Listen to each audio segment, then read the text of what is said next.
Okay, welcome to example 3. This is where it can get a little tricky simplifying expressions because it definitely requires a lot of use of your formula sheet. I really don't like the way they word A, telling us what are the permissible values. There's just too many. It's much more likely you get a question like A as what are the non-permissible values. Because if we can identify what X can't be, then we know that it can be everything other than that. Now, what causes the problem in these rational trigonometric expressions is the denominator can't be 0. Which means in part A, my non-permissible values come about from the idea that sine 2x cannot be equal to 0. Now, I'm going to do something a little bit different on this one. I just want to quickly show you the relationship here, that if I told you that sine x can't be 0, you should have the mastery of the unit circle at this point to say that that x cannot be then 0, pi, or 2 pi, 3 pi is in this list, and I'll just do the 3 dots there. And I'm going to write that as x cannot be equal to n pi, where n is any integer. And really what that is, any point on the unit circle that has a y value of 0. So 0 radians, pi radians, and so on. Now, the relationship between sine 2x and sine x can't be equal to 0. That if I write this, sine 2x is sine x horizontally stretched by 1/2.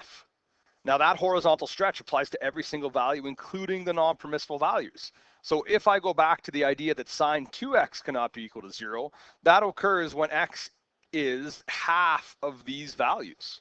So 0 is going to be on there, but so is pi over 2 and pi and 3 pi over 2. And again, that pattern is going to continue, which means that x cannot be equal to, now this one is a little bit uglier, but it's handy to remember that pi could be written as 2 pi over 2, because then x can't be n pi over 2, where n is any integer, right? This is really something from, maybe 4.1 or somewhere in chapter 5.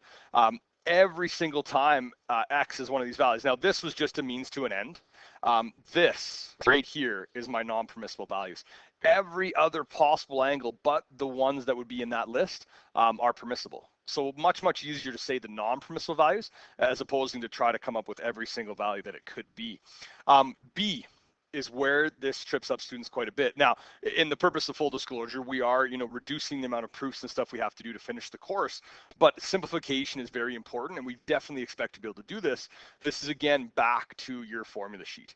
You have to make sure you know how to use that formula sheet and identify what identities can be used. So what we are going to do is, I'm just going to move this to a new page. We're going to take this expression, and we're going to try to use our identities so that it's only a single, so no fractions, no multiple terms, just one single term. And hopefully what immediately stands out is cos 2x and sine 2x, because those are double angles. So what I'm going to do, and the reason that I'm doing this, is I would like this one right here to be eliminated.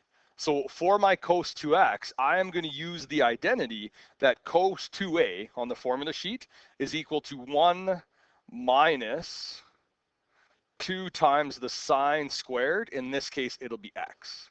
Make sure you take a look at your formula sheet and see the identity I'm using. It's the idea that cos 2a is 1 minus 2 sine squared a, except in this context, a is x. Now the bottom, this is what's nice about sine 2x, is you only have one choice. The only double angle identity for sine 2x is 2 sine x cos x. Again, from the formula sheet, that is the idea that the sine of 2a is 2 sine a cos a. Again, in this context, a is x or x is a, whichever. All right, from here, in order to get this into a single trig expression, we definitely need to clean it up a bit. And the way that we're going to do that is by distributing the negative onto that bracket. So in my numerator, I have 1 minus 1 plus 2 sine squared x divided by 2 sine x cos x. 1 minus 1, hopefully we're all sharp with that, it's 0. So this is going to be just 2. Now, instead of sine squared x, I'm going to write that as 2 times sine x, because sine squared x is really just sine x squared, which is sine x times sine x. So there's a bit of a hassle in using these trig identities that we have to make sure we understand some of the little simplifications and maybe alternate ways of writing them that we can do. Now, this is divided by, I was a little too far, sorry, 2 sine x cos x still. That was still in the denominator. And now we can start to cancel, because unlike this step that I starred in red, this final part only has a single term in the numerator and denominator. Now each term has multiple factors, and that's okay, but what I can do is I can cancel any factor present in the numerator and denominator. So the 2 is going to cancel with the 2, and one of the sine x's will cancel out as well. And what we're left with is sine x over cos x, which is technically not a single, primary trig ratio. But way back in chapter 5, we talked about how the tan of an angle can be represented as the sine of that angle divided by the cos of the angle, which means this expression right here, I could write as simply tan x. Now, in order to check that we're doing this right, part D asks us to check this graphically. What we were going to do then is we're going to grab our graphing calculators and we're going to type in each side. Now I'm going to do the one that I was looking at, so I'm just going to put tan x in there. And then what we're going to do is we're going to grab that other side, and it's a real tricky thing that we have to be very careful and diligent with how we type this into our calculator. And a concept I tell students all the time is anytime you have a complex numerator or denominator, it is never a bad idea to put a bracket around the entire numerator or denominator. So y2 is going to be the expression given to us, which was in a bracket, this is the numerator, 1 minus, and then in the numerator we had cos 2x.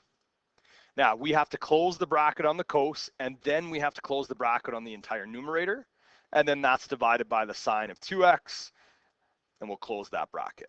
Now, the question only asks us to verify this from 0 to 2 pi, so I'm going to change my, I got to change my mode. I'm in degrees, so I'm going to change my mode to radians.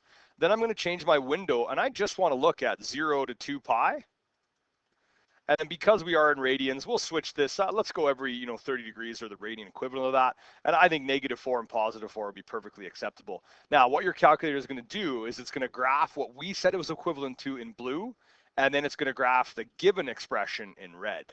And what should happen if we've done this correctly is that the red graph and the blue graph share points and share non-permissible values. And what we see happening is that as that red graph is drawn, it is perfectly overlapping the blue, which means that these are equivalent expressions, right? Every single x value, except for the non-permissibles, will give me the same decimal value on either side or in either expression that we identified. Okay, that's the third example. The fourth example is a bit of a doozy because we get to use these to solve for angles that aren't on our unit circle.